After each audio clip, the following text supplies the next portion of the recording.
దేవునికి మహిమ కలుగునుగాక.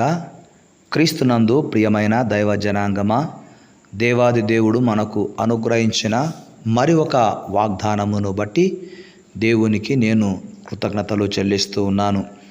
దేవాది దేవుడు దినము వెంట దినము మనకిస్తూ ఆయన బయలుపరిచే ప్రతి వాగ్దానము మనమును మన బిడ్డలు పొందుకొని ఆత్మీయంగాను మానసికంగాను శారీరకంగాను బలపడుతూ ప్రభువుకు సాక్షులముగా జీవించాలి అన్నది దేవుని ఉద్దేశమై ఉన్నది. అందుకొరకే దేవుడు మనకు దినము వెంట దినం ఇస్తున్నాడు, ఆరోగ్యం ఇస్తున్నాడు, మన పక్షమున ఆయన కార్యములు చేస్తూ ఉన్నాడు. అందును బట్టి దేవునికి వందనాలు చెల్లించుదాము. ఈరోజు దేవుడు మనకు అనుగ్రహించిన వాగ్దానము, నేను మీ పక్షమున ఉండి మీ పనులన్నిటినీ సఫలపరచుదును. Amen, amen. ఈ వాగ్దానము మనకు యెషయా గ్రంథము 26వ అధ్యాయము 12వ వచనములో వ్రాయబడి ఉంది. ఈ యెషయా గ్రంథము 26వ అధ్యాయము అంతా కూడా మనము గమనించినట్లయితే 21 వచనాలతో ఉన్న ఈ 26వ అధ్యాయములో యూదా రాజ్య స్తుతి గీతమును గురించి వ్రాయబడి ఉంది. అది మనం మొదటి వచనములో చూస్తాం. ఆ దినమున యూదా దేశములో జనులు ఈ కీర్తన పాడుదురు. బలమైన పట్టణం ఒకటి మనకున్నది, రక్షణను దానికి ప్రాకారములుగాను బురుజులుగాను ఆయన నియమించి ఉన్నాడు. ఎంత గొప్ప మాట! యూదా దేశములోని ప్రజలు దేవుని స్తుతిస్తారంట. ఎంత గొప్ప మాట! యేసుక్రీస్తు రాజ్యమును స్థాపించు దినమున ప్రజలు దేవుని స్తుతించెదరు అని 12వ వచనములో మనం చూస్తాం. క్రీస్తునందు ప్రియమైన వారలారా, ఈ వచనాన్ని మనము జాగ్రత్తగా పరిశీలిస్తే 12వ వచనాన్ని, యెహోవా నీవు అనే మాట, నీవు అంటే నీవు మా దేవుడవు, మా స్తుతులకు పాత్రుడవు, మా రక్షణకర్తవు, మీ యందు మేము విశ్వాసముంచి ఉన్నాము అనే మాట నీవు అంటే, నీవు మాకు సమాధానమును స్థిరపరచుదు, నిజముగా నీవు మా పక్షమున ఉండి మా పనులన్నిటినీ సఫలపరచుదు అని ఈ యెషయా ప్రవక్త ద్వారా దేవుడు ఈ మాట వ్రాయించాడు. అంటే దేవుని ప్రజలు ఈ మాట పలుకుతూ ఉన్నారు. క్రీస్తునందు ప్రియమైన దైవ జనాంగమా, ఈ 26వ అధ్యాయము విశ్వాస స్తుతి మరియు ధ్యాన సంబంధమైన కీర్తన. ఇది మరొక పర్యాయము దేవుడు భవిష్యత్ సంఘటనలను యెషయాకు బయలుపరిచాడండి. ప్రపంచములో విభేదములను లేకుండా ఆయన ఆపలేకపోవచ్చు, కానీ కలహములు లేకుండా చేయలేకపోవచ్చేమో, కానీ దేవుని యందు విశ్వాసం ఉంచడం వలన మనము పూర్ణ శాంతిని అనుభవించవచ్చునని తెలియజేస్తూ ఉన్నాడు. అదే 26వ అధ్యాయం 3వ వచనములో చూస్తాం. ఎవని మనసు నీ మీద ఆనుకొనునో నీవు వారిని పూర్ణ శాంతి గలవానిగా కాపాడుదువు, ఏలయనగా అతడు నీ యందు విశ్వాసముంచి ఉన్నాడు అని ఇక్కడ వ్రాయబడి ఉంది. కనుక ప్రపంచములో విభేదములను లేకుండా ఆపలేకపోవచ్చు, కానీ కలహములు లేకుండా చేయలేకపోవచ్చు, కానీ దేవుని యందు విశ్వాసముంచిన వారిని ఆయన పూర్ణ శాంతి గలవారిగా చేస్తాడని, పూర్ణ శాంతిని అనుభవించే వారిగా చేస్తానని ఈ లేఖనము ద్వారా దేవుడు మాట్లాడుతున్నాడు. దైవ జనాంగమా, నీవు దేవుని పైన ఆనుకున్నావు. ఆనుకున్న కారణము చేత ఆయన నీ విశ్వాసమును బట్టి నిన్ను కాపాడుతూ ఉన్నాడు. అయితే ఈ ప్రజలు దేవునితో ఒక ఒడంబడిక చేసుకుంటున్నారు. నీవు ఒకటి మాకు సమాధానమును స్థిరపరచుదు.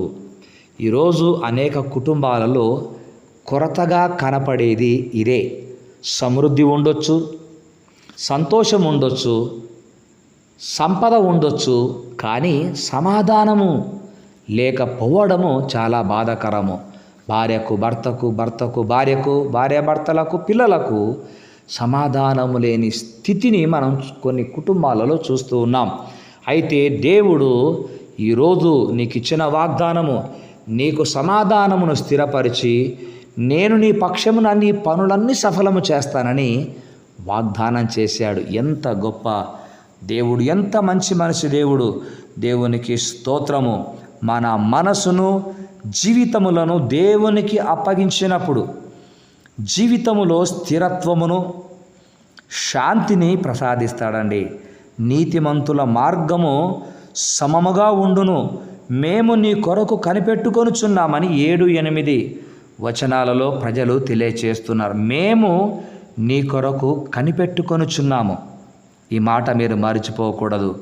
అంతేకాకుండా 9వ వచనములో రాత్రివేళ నా ప్రాణము నిన్ను ఆశించుచున్నది, నాలోనున్న ఆత్మ ఆసక్తితో నిన్ను ఆశ్రయించుచున్నది అనే మాట కూడా మనం చూస్తాం. మనము దేవుని పైన ఆశలు పెట్టుకున్నాము, దేవుని కార్యములను ఆసక్తితో చూడాలని ఆయనను ఆశ్రయించి ఉన్నాము. కనుక దేవాది దేవుడు ఈ దినము ఉదయకాలమున మనకిచ్చిన గొప్ప వాగ్దానము, నేను నీ పక్షమున ఉంటాను, నీ పనులన్నీ సఫలపరుస్తాను. నీ పనులు అంటే అన్ని పనులు కావండి, నీవు చేయుచున్న మంచి పనులు, దేవుడు మెచ్చిన పనులు, దేవునికి సంతోషము కలగజేసే పనులు ఆ పనులను దేవుడు సఫలము చేస్తానంటున్నాడు. అనేక మంది అడ్డదారులలో డబ్బు సంపాదిస్తూ ఉంటారు, అక్రమంగా లంచాలకు అలవాటు పడి ఉంటారు. కానీ దేవుడు అలాంటి వారిని అభివృద్ధి పరచడు. ఒకవేళ అలాంటి వారు కూడా అభివృద్ధి చెందుతూ ఉన్నారు అంటే దానికి ముఖ్యమైన కారకుడు దేవుడు కాదు, సాతానుడై ఉండవచ్చు. ఎందుకంటే సాతానుడికి కూడా కొన్ని అధికారాలు ఉన్నాయి. యేసు ప్రభుతో అన్నాడు, నీవు నాకు మ్రొక్కితే ఈ లోకరాజ్యపు అధికారములన్నీ నీకు ఇస్తానన్నాడు. అంటే ఆ అధికారం ఎవరిచ్చారు సాతానుడికి అంటే దేవుడే ఇచ్చాడు. కనుక మనము దేవునికి లోబడితే అపవాదిని తరిమివేయవచ్చు. దేవునికి లోబడుడి, అపవాది మీ యొద్ద నుంచి పారిపోవును అని వ్రాయబడి ఉంది. కనుక దేవుడు నీ పక్షమున ఉండి నీ పనులను ఆయన సఫలము చేసే దేవుడుగా ఉంటున్నాడు. మోషే గారు వ్రాసిన 90 కీర్తనల్లో 17వ చరణములో మోషే గారు ఈ విధంగా ప్రార్థన చేశారు.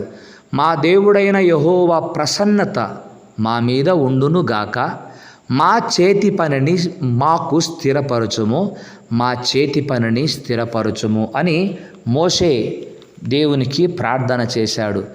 దేవుడు మీ పక్షమున ఉండి పనులన్నీ సఫలము చేయడమే కాకుండా వాటిని స్థిరపరిచే దేవుడు, సమాధానమును స్థిరపరచువాడు, మీ పనులను కూడా స్థిరపరచువాడు.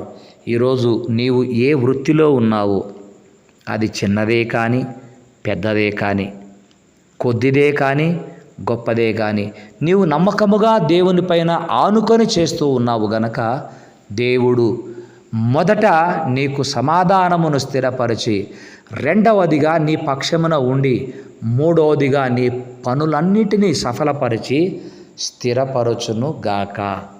Amen, amen. May God bless you. దేవుడు బయలుపరిచిన ఈ వాగ్దానమును పొందిన నీవు అనుభవిస్తూ ఆనందిస్తూ, నీవు పొందిన ఆనందాన్ని, నీవు పొందిన ఆశీర్వాదాన్ని ఇతరులు కూడా పొందడానికి నీకు వీలైతే ఈ వాగ్దానమును ఇతరులకు షేర్ చేసి వారు కూడా ప్రభువునందు సమాధానము పొంది ప్రభువు ద్వారా వారు చేసే పనులలో సఫలులు అవునట్లుగా నీవు ప్రోత్సహించాలని ఒక దైవ సేవకునిగా నేను కోరుతూ ఉన్నాను. దేవుడు నిన్ను ఆ విధముగా వాడుకొని నిన్ను బలముగా ఆశీర్వదించును గాక. ఆమెన్. నీ కోరికను సిద్ధింపచేసి నీ ఆలోచన యావత్తు సఫలపరచునుగాక. నీకు మంచి ఉద్యోగం ఇచ్చునుగాక. వివాహ సంబంధము విషయములో నీకు సహాయము చేయునుగాక. నీకు సంతాన అభివృద్ధి కలిగించునుగాక. నీ కుటుంబమంతటినీ యేసునామములో దేవుడు రక్షించునుగాక. ఆమెన్. ప్రార్థన. దయగల మా తండ్రి, నేను మీ పక్షమున నుండి మీ పనులన్నిటినీ సఫలము చేస్తాను, దానిని స్థిరపరుస్తాను, మీకు సమాధానమునిస్తానని వాగ్దానం చేసిన నా దేవా మీకు వందనాలు, స్తోత్రాలు చెల్లిస్తూ ఉన్నాం. దినము వెంట దినమును ఇవ్వడమే కాక వాగ్దానములు కూడా మాకు ఇస్తూ ఉన్నారు. అందుకై స్తోత్రాలు చెల్లిస్తూ ఉన్నాం. ఎంత మంచి దేవుడవు యెహోవా, తమకు దేవుడు కాగల జనులు ధన్యులు అన్నావు. అవును తండ్రి, మీకు మేము ప్రజలముగా జీవించడమే మాకు దొరికిన గొప్ప ధన్యత. ఇట్టి ధన్యతను బట్టి మీకు స్తోత్రాలు. నాడు యూదా దేశములోని ప్రజలు మిమ్మును కీర్తనల ద్వారా పాడారు, స్తుతించారు, ఆనందించారు, మీ పైన ఆనుకొన్నారు. ఆ కారణము చేత వారిని సంపూర్ణంగా మీరు కాపాడారు, వారి విశ్వాసమును బలపరిచారు. ఆ విధముగా ఈనాడు యేసు క్రీస్తు రక్తములో కడగబడి రక్షణ పొందిన వారుగా మీ ప్రజలుగా జీవిస్తున్నటువంటి వారికి మీరిస్తున్నటువంటి భద్రతకై స్తోత్రాలు చెల్లిస్తున్నాము. మీ కృపకై వందనాలు, స్తోత్రాలు చెల్లిస్తూ ఉంటున్నాను.